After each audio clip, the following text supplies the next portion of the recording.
Welcome to Conversations of Hope, shining light on the journey of healing from abuse and trauma. I'm Faith Ingraham of Speaking Truth in Love Ministries. And I'm Michelle Viscuse from Journey Pink. As survivors and advocates, we're here to support, educate, and inspire. Whether you're a survivor of abuse, a friend, family member, or a professional working with survivors, this podcast is for you. We're breaking the silence that allows abuse to thrive, offering insights for healing and tools for effective support. Our goal is to create a safe community of understanding, healing, and hope for survivors and their allies. Visit conversationsofhopepodcast.org for resources and more information. Thank you for joining us on this journey. Today we have another guest with us. Her name is Lizzie Hershberger, and Lizzie is an author, an advocate, and speaker who shares her experience as a former member of the Amish community. She has a focus of bringing light to the issues of abuse and the challenges faced by women in closed religious communities. Lizzie has become a powerful voice for change. Her memoir, Behind Blue Curtains, details her personal journey of survival and resilience, inspiring others to speak out and seek justice. Lizzie continues to advocate for survivors and educates the public as an expert on the complexities of life within the Amish culture. So, Lizzie, it's so good to have you with us today. Thank you, Faith and Michelle, for having me. I really appreciate you asking me to join as your guest on here. Well, Lizzie, let's start out with you just sharing a little bit about your story, and then we'll ask questions as you go. Okay, so I grew up in a small Amish community in what we call southern Minnesota. I grew up there my entire life. My grandpa started the community in 1974, and it grew to be about 100 families, which is that's still what the community size is at this time. Um, and I currently still live by that community. I left the first time when I was 15, and I really was forced to leave at that time. There were many issues going on in our family. We had a very dysfunctional Amish family. It was not what you typically see or hear about an Amish family. And we, in our home, my mom and dad, really, I don't think either of them really wanted to be Amish, but they were Amish, but they did not follow the rules very well. So when you have a mom and dad who aren't following the rules, and then I was the oldest, and I had 4 younger siblings. Most of us siblings were also exposed to all kinds of things that you would think Amish children would not be exposed to. My dad had a sawmill and he fixed engines. So we had a lot of non-Amish people coming to our homes too. And so there was just lots of different things that went on. And eventually my mother, yes, found a place for me to go when I was only 15 years old. That was not an Amish place. I stayed there for about 6 months, and then I returned, and then I left again at 17. And only had an 8th grade education. I actually was an Amish school teacher the year that I chose to leave when I was 17. And with that, I got my GED, and I wanted to forget everything. I wanted to forget about my past. I just didn't even think about what had all happened, and I didn't deal with it. I got married, and I actually got married to somebody from my Amish community. And we had 4 children. The unfortunate thing was our oldest child had special needs and had a lot of challenges with that. We moved to Ohio temporarily, then we moved back to Minnesota, and my husband did trucking, so he was gone a lot, leaving me with, at one time I had 3 small children, all in diapers, and my husband was gone. And working to support the family. Obviously, I was full-time caregiver for our oldest. He had cerebral palsy and was about at a 9 months level, so he never could function very well. He eventually did get a feeding tube. And things just went along. Eventually, we had our fourth child. There's quite a few age difference between our last two. What happened was once my three oldest were all teenagers, I was a school board member at my local public school where my kids went, and I discovered there was a situation going on that somehow just basically triggered me into realizing that I have never shared my story. I've never talked about it really as far as like publicly. I had told my husband bits and pieces of it, but not everything. And so one day I decided I'm going to go to the police station and I'm going to share my story. And I wasn't sure what to expect. I had a little bit of knowledge of, you know, how things work in the legal system. My hope was that I could file a report on what happened with multiple perpetrators from my community, and that it would just be kind of a file. And then maybe if somebody else ever came forward, because there's other victims that I'm aware of personally, and I thought, well, maybe they would be able to like have that, and then it would be kind of stacked. I mean, I had heard previously some cases happen like that, but the officer that took my report said that he had been the officer that takes the sexual abuse cases, and I think he had 20 plus years in our county. Never ever heard of an Amish person, coming from that community reporting a case.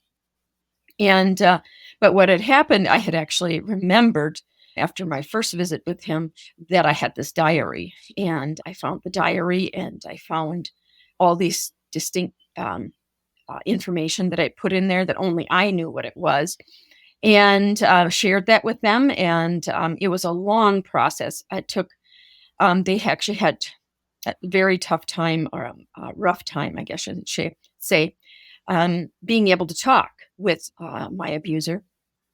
And when he finally did, he admitted he admitted everything. I mean, there's a recording.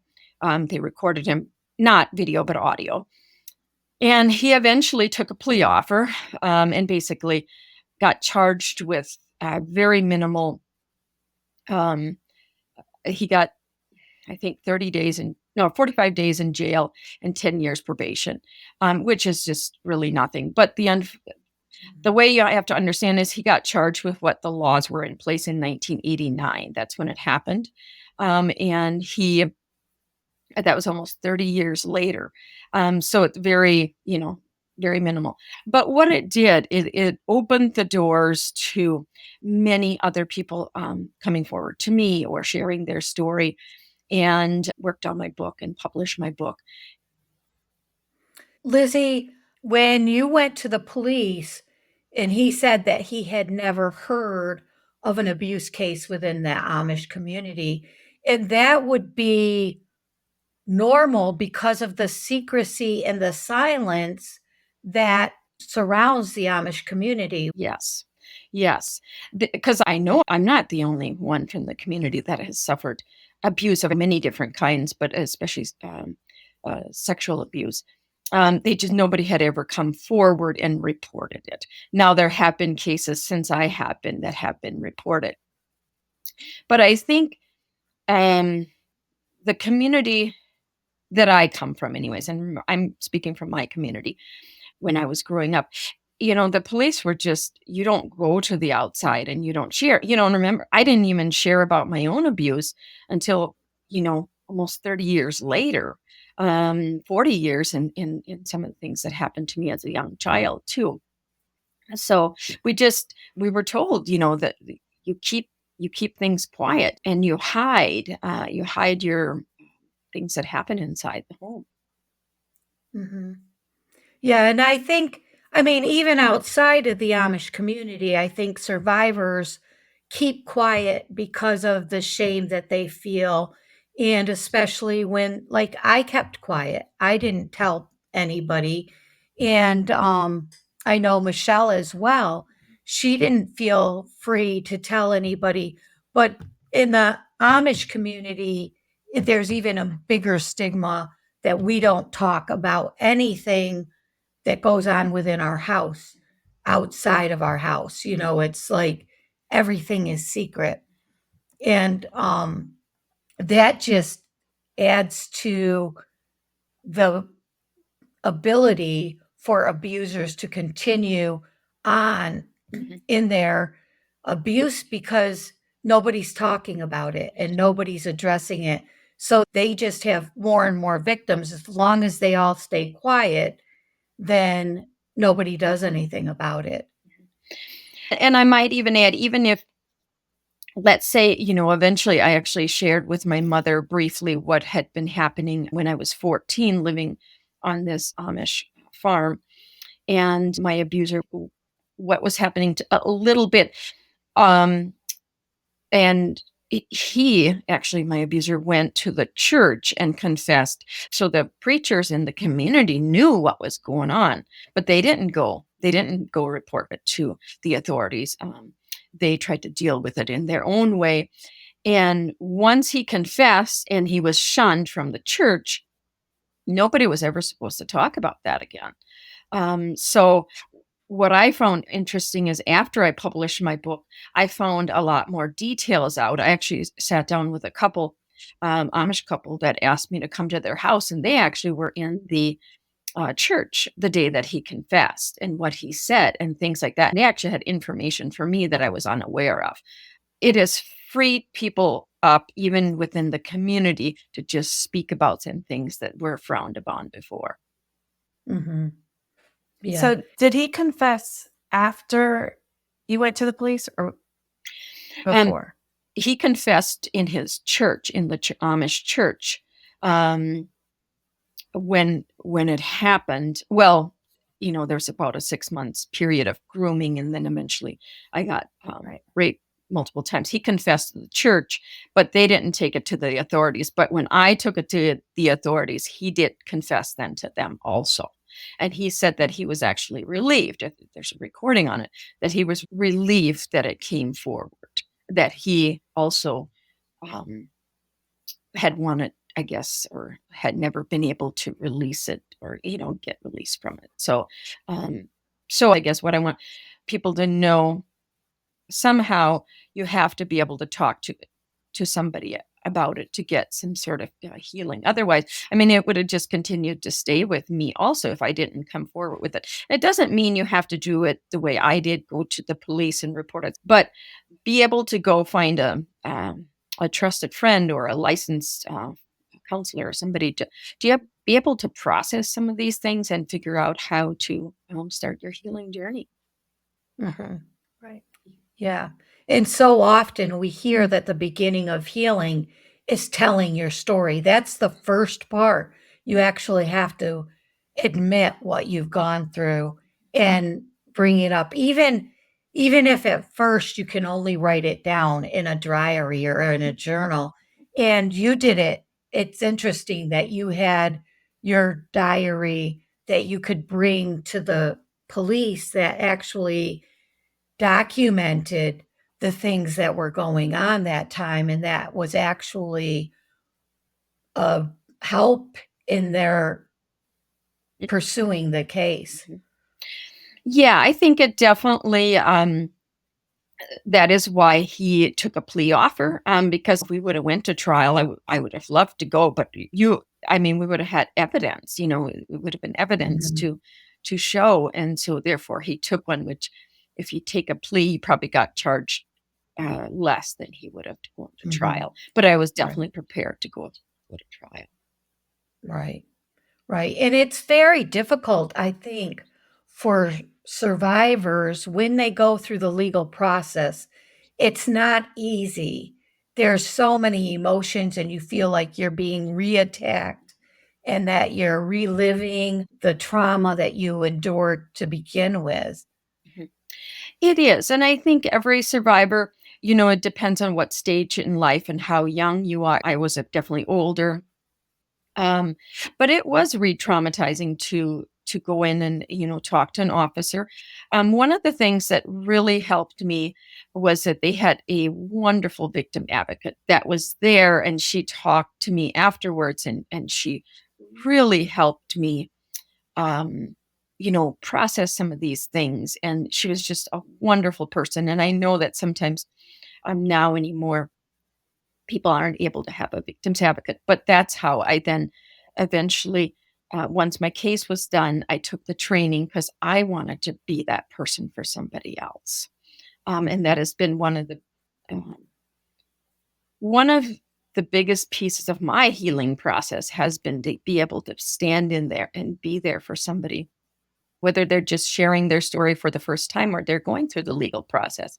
It's just done so much for me, and I'm not doing it for myself. I'm doing it for them, but yet in return, it just helps me understand some things. And once, some things are triggering, and not say that they aren't yet, some things come up, but yet you can go through that then, and then I find another level of healing.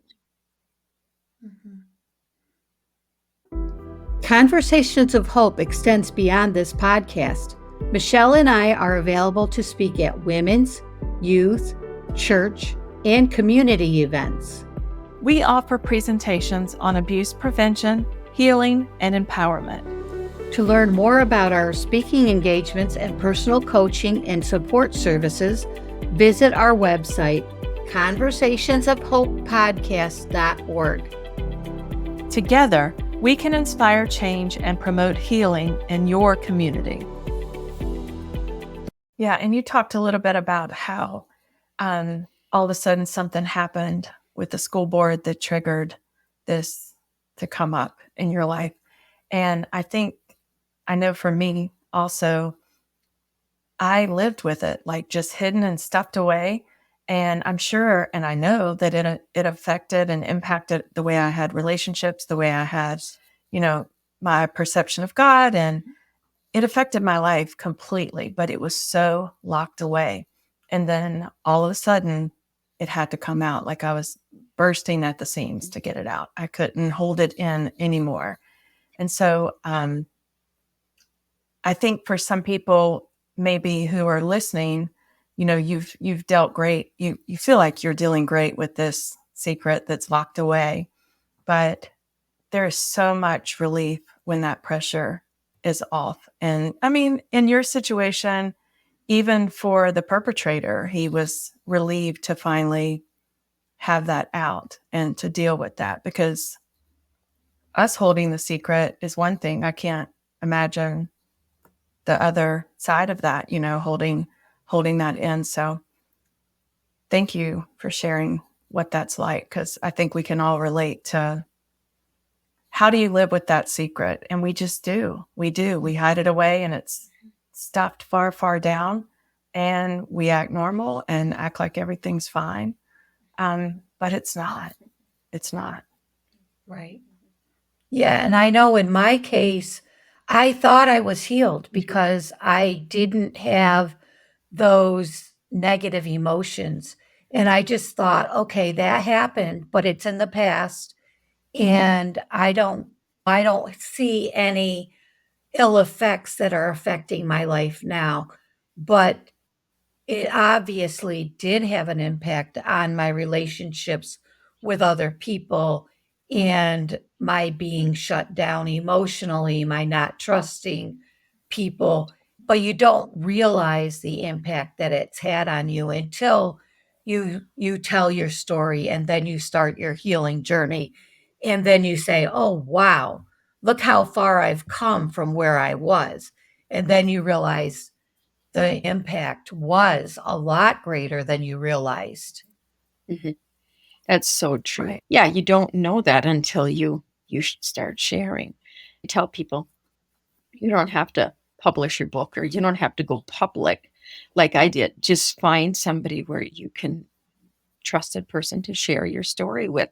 And the more you start sharing, the more I can talk about it without obviously getting re-traumatized or completely falling apart. I mean, at one time I couldn't even talk about it hardly because I would just start welling up. And recently, actually, I'll bring it up. I was doing a book talk at a library, and somebody asked me if I don't cry anymore, and I said, yes, I do, but I can speak about my experience because I've been talking about it so often without completely falling apart, and that takes a long time. So everybody has a different length of time, but it's a process. And I hope other survivors don't compare themselves with somebody else's story. How many times, they've shared, or if they feel like they should be at a certain healing journey and a certain stage. Everybody's different, just like grief. Everything is unique. Lizzie, as a result of your going forward, they're putting together a documentary on your journey through this. Can you tell us a little bit about that? Sure, thank you. So in 2009, when he got charged, it was the first time that the film crew came, and they started filming. Um, and they're not focusing on the abuse. It's what am I and other survivors doing afterwards? How's our journey looking like? So they started filming different things, different places, and then eventually started filming other survivors, some of whom I've helped. One gal is a Mennonite gal from Wisconsin. I went with her through a lengthy um, court case that was, oh my goodness, I can't even remember how many times I went to court when she had to go to court, and he eventually did take a plea offer too, which often happens. And we filmed different things also in my personal life. What do I do for um, self-care, my gardening? What are survivors doing afterwards? Not focusing just on the bad things. I mean, there's been some documentaries out there about, just the abuse, but this is more, what are we doing afterwards? How are we helping others? How are we encouraging others to come forward to share their story? And what is the name of the documentary? Keep quiet and forgive. And Oh, yeah, that's a great title. yes, thanks. I was a little conflicted at first, but it has really grown on me. And they're specifically not using like Amish or plain in the title, because the audience should be a wide range. It's not just for plain people. It's not just for Amish. Dale and Faith were filmed. I'm trying to think of some of the other people that are going to be in the film. Elizabeth Hilty, she's from Indiana. There's somebody from Pennsylvania. There's an organization out of Pennsylvania called Safe Communities with Linda Crockett, the founder, and Dina Schrock.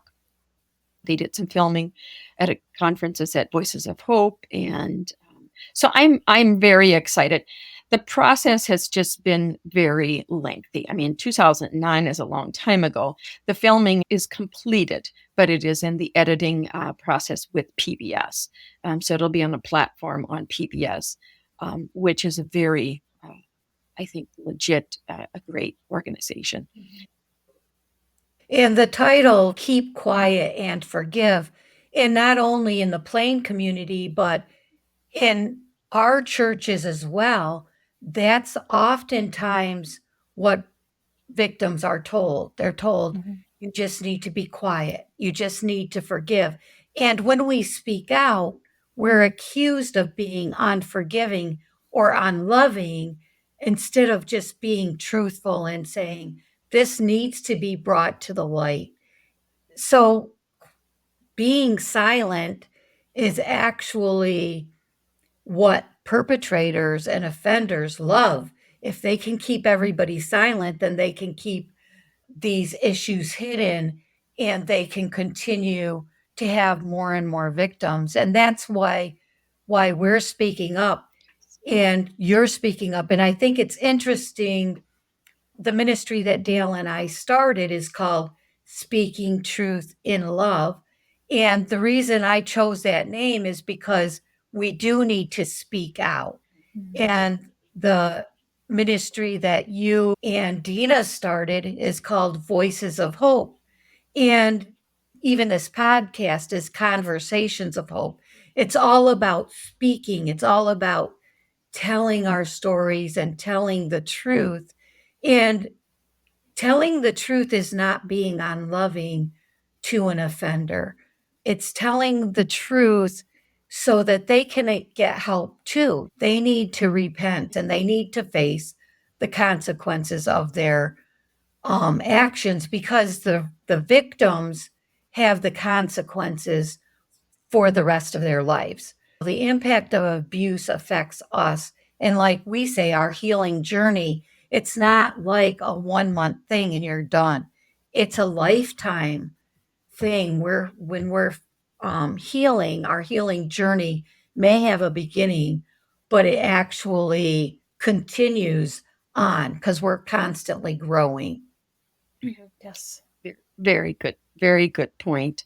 And thanks for making those connections of, yes, the voices of hope was to allow others to share their voice in a safe space. And we have helped many women come forward and share their journey for the first time, sometimes with a trusted small group leader. And I am very grateful that we were able to do that. I have stepped away from the organization just because I have gotten so busy with just staying here in the Midwest. There's just so much of a need for even more advocates than what there is already. And I have a family, and I've learned that I can't just do advocacy work. I need to have some time for my family, for yeah, doing things to keep myself balanced. Mm-hmm. Yeah. Yeah.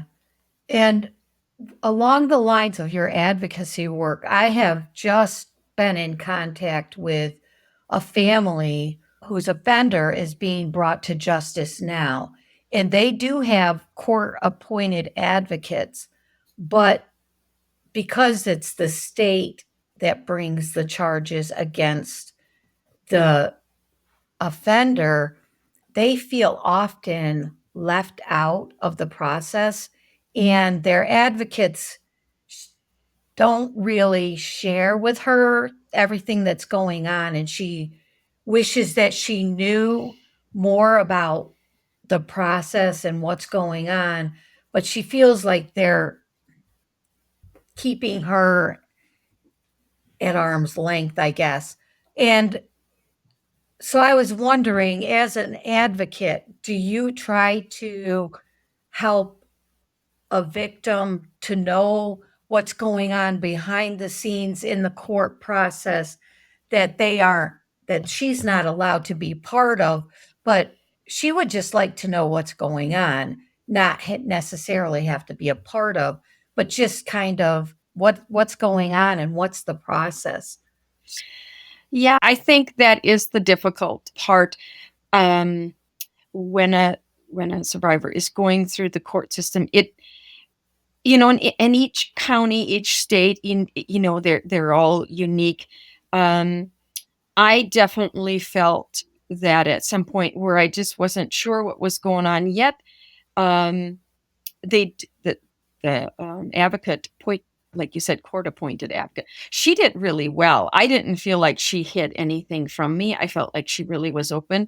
So I would encourage, in your case, maybe something else can be done. But as far as for me, yes, I have there's an upcoming trial scheduled that I am not court appointed, but I'm the survivor's advocate, and I have been at every hearing and things like that. And I just do the best that I can to share is everything that I know about the case. Everything, obviously, I'm not able to know, everything that the investigators have or what they found, but I just share as much information as I can.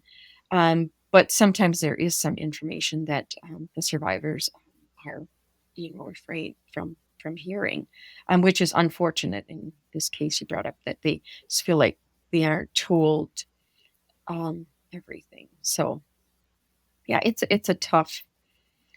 It's really tough, and I know sometimes it's actually frowned upon a little bit to go through the legal process, just because of some of these things that happen like that. But everybody's individual, and individual cases, you just have to, yeah, do what you think is best. I say everybody knows if they want to go through that process. And oftentimes, most of the time that I have seen, for sure, if you come from the Amish or plain background, they most likely will take a plea offer. Um, Now, there's one case that I actually testified in as the expert. There, um, the perpetrator was Amish, married. They had then chosen to leave, so they were no longer Amish at the time that he went. But then he went through trial, and he actually, that was a huge mistake. He got 45 years in prison. Um, and the judge was very adamant with him, and he was, said he twice he said, I wish you the best. 45 years in prison is a long time. I mean, but he was a definitely that he was very, very adamant that he didn't do anything wrong, which obviously there was evidence, and he was wrong what he did to his wife and children. So I guess what I would just say is if somebody chooses to go through the legal process, there should be somebody that should be there to help them, hopefully, to find some advocate or somebody that can help. Well, our time was up for today, and we may continue our discussion with you and have a part 2. Thank you so much, Lizzie, for joining us today and for sharing your story and your work with us. Thank you very much, Faith and Michelle, for having me. I really appreciate it. Thank you for being here. We hope this episode of Conversations of Hope has been a source of comfort and inspiration. Remember, you are not alone on this journey of healing. Visit conversationsofhopepodcast.org for more resources and information. Please subscribe or follow and share with those who might need this message of hope. Until next time, keep hope alive.